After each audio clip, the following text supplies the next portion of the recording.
ایک بار پھر سے آپ کو اپڈیٹ کریں گے آرٹیکل 63A کی تشریح پر نظر ثانی کے لیے درخواست پر سماعت سپریم کورٹ کے جسٹس منیب اختر بینچ میں موجود نہیں۔ جسٹس منیب اختر سے درخواست کی جائے گی کہ بینچ کا حصہ بنے۔ چیف جسٹس کی جانب سے ریمارکس دیے گئے ہیں، جسٹس منیب بینچ کا حصہ نہ بنے تو ججز کمیٹی معاملے کا جائزہ لے گی۔ واضح کر دیا گیا ہے بینچ سے الگ ہونا ہو تو عدالت میں آ کر بتایا جاتا ہے۔ چیف جسٹس کی جانب سے یہ کہا گیا، انہوں نے کہا کہ جسٹس منیب اختر کو منانے کی کوششیں کرتے ہیں، جسٹس منیب راضی نہ ہوئے تو کل نیا بینچ سماعت کرے گا۔ واضح کر دیا گیا ہے۔ بیرسٹر علی ظفر نے بھی بینچ کی تشکیل پر اعتراض کر دیا ہے، جبکہ آپ کو بتائیں کہ بحرانی کیفیت تب ہوتی ہے جب 4 رکنی بینچ سماعت کر رہا ہو۔ چیف جسٹس نے ایسا کہا، یہ بھی کہا کہ کسی جج کو بینچ یا کمیٹی کا حصہ بننے پر ہم مجبور نہیں کر سکتے۔ جسٹس منیب اختر نے خط کیا فائل میں رکھنے کے لیے لکھا ہے۔ چیف جسٹس کی جانب سے یہ بھی کہا گیا، انہوں نے کہا کہ میرے حساب سے تو ججز کے خطوط فائل کا حصہ نہیں ہوتے۔ شفافیت کے تقاضوں کو مد نظر رکھتے ہوئے جسٹس منیب کو بینچ کا حصہ بنایا تھا۔ چیف جسٹس اکثریتی فیصلہ دینے والے 2 ججز ریٹائر ہو چکے ہیں۔ چیف جسٹس نے یہ بھی واضح کر دیا ہے۔ اہم خبر اس وقت آ رہی ہے، مزید کیا ریمارکس ہیں وہ سامنے آئے ہیں اس سے متعلق، آپ کو پہلے بھی آگاہ کیا تھا۔ ایک بار پھر سے بتا دیں کہ آرٹیکل 63A کی تشریح پر نظر ثانی کے لیے درخواست پر سماعت، یہ سماعت ہونی تھی وقت 11:30 بجے کا دیا گیا تھا، لیکن اس کے بعد تقریباً 15 سے 20 منٹ کے تاخیر سے یہ سماعت شروع ہوئی اور اس کے بعد ہم نے دیکھا اس کو کل تک کے لیے ملتوی کر دیا گیا ہے، اور وجہ یہ بتائی گئی ہے کہ اس حوالے سے بینچ پورا نہیں تھا۔ ایک بار پھر سے ہم بات کر لیتے ہیں، ہمارے ساتھ ہمارے نمائندے موجود ہیں طیب بلوچ۔ طیب بلوچ، آگاہ کیجیے گا، اس حوالے سے مزید ریمارک سامنے آ گئے ہیں، کیا کچھ ہوا کمرہ عدالت کے اندر؟ جی، چیف جسٹس قاضی فیاض عیسیٰ کی سربراہی میں چونکہ 5 رکنی لارجر بینچ نے جو ہے وہ آرٹیکل 63A کی سماعت کرنی تھی، تاہم 11:30 بجے سماعت شروع ہونی تھی، لیکن جو ہے وہ 20 گھنٹے کی تاخیر کے بعد سماعت شروع ہوئی،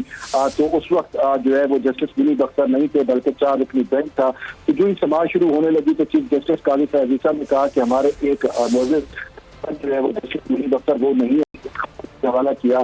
کہ جو ہے وہ خط رجسٹرار آفس کو لکھا ہے اور ان کے خط کے کہ وہ اس بینچ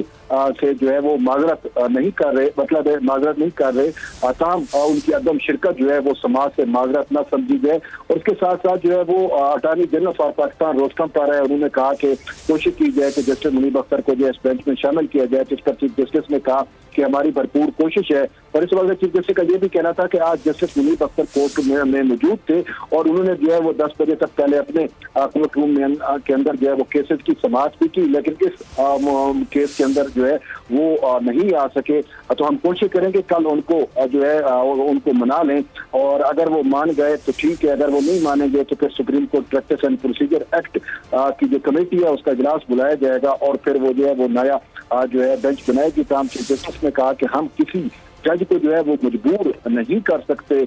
کہ وہ جو ہے وہ سماعت کرے، اور نہ ہی ہم کسی جج کو جو ہے وہ یہ مجبور کر سکتے ہیں کہ وہ کمیٹی میں بھی بیٹھے، کیونکہ جسٹس منیب اختر کے بارے میں چیف جسٹس قاضی فیاض عیسیٰ نے پہلے ہی جسٹس منصور علی شاہ کے خط کے جواب میں جو ہے وہ واضح طور کے اوپر 11 وجوہات لکھی تھی، اور جس میں انہوں نے یہ بتایا تھا کہ جسٹس منیب اختر جو ہے وہ کورٹ کے اندر جو ہے وہ 11 بجے کے بعد نہیں بیٹھتے، اور اس کے ساتھ ساتھ یہ بھی کہا گیا تھا کہ وہ supreme court practice and procedure committee کے اجلاس میں بھی شرکت نہیں کرتے، تو جس کی وجہ سے جسٹس امین الدین خان کو اس کمیٹی میں شامل کیا گیا تھا۔ تو انہیں باتوں کا آج حوالہ دیتے ہوئے چیف جسٹس قاضی فیاض عیسیٰ نے کورٹ روم نمبر 1 میں بھی یہ واضح کیا کہ جہاں جسٹس منیب اختر کو جو ہے وہ مجبور نہیں کر سکتے، یہ ان کے اوپر منحصر ہے کہ اگر وہ سماعت میں بیٹھیں گے تو ٹھیک ہے، اگر وہ نہیں بیٹھیں گے تو پھر آج وہ کمیٹی کا اجلاس بلا کر نیا جو ہے وہ تشکیل کر دیا جائے گا۔ اچھا طیب، ایک اور بڑا جو اہم ریمارکس ہیں وہ سامنے جو آئے ہیں، اب اس کے حوالے سے میں جاننا چاہ رہی ہوں، جیسے کہ کہا گیا کہ شفافیت کے تقاضوں کو مد نظر رکھتے ہوئے جسٹس منیب کو بینچ کا حصہ بنایا گیا تھا، کیونکہ پہلے بھی اس پر اعتراض ہو رہا تھا، تو پھر اس کے بعد ہم نے دیکھا کہ باقاعدہ طور پر ان کو اس بینچ کا حصہ بنایا گیا، لیکن اس کے باوجود ہم یہ دیکھتے ہیں کہ ان کی جانب سے اس میں شرکت نہیں کی گئی۔ اچھا ٹھیک ہے طیب، ہمارے ساتھ ہی موجود رہے گا، آپ سے دوبارہ بھی بات کریں گے۔ اشتر اوصاف صاحب ہمیں جوائن کر چکے ہیں، ایک بار ذرا ان کی جانب بڑھتے ہیں۔ سر بہت شکریہ بول نیوز کو وقت دینے کے لیے۔ بڑا اہم معاملہ آج، یہ اہم سماعت ہونی تھی آرٹیکل 63A کے حوالے سے، تشریح کے حوالے سے۔ ایک بار پھر ہم یہ دیکھ رہے ہیں کہ یہ جو بینچ ہے اس میں کچھ اختلافات نظر آئے ہیں، جو جس طرح سے بتایا جا رہا ہے کہ جسٹس منیب بینچ کا حصہ نہیں بنے، کیا آپ کو لگ رہا ہے سر یہ معاملہ کس طرح سے حل ہوتا نظر آ رہا ہے؟ دیکھیے، یہ پچھلے 2 برس سے ہم کچھ ایسا ہی دیکھ رہے ہیں کہ جو ملک کے اندر افراتفری ہے، ملک کے اندر جو ڈویژنز ہیں، ملک کے اندر جو پولرائزیشن ہے، وہ اب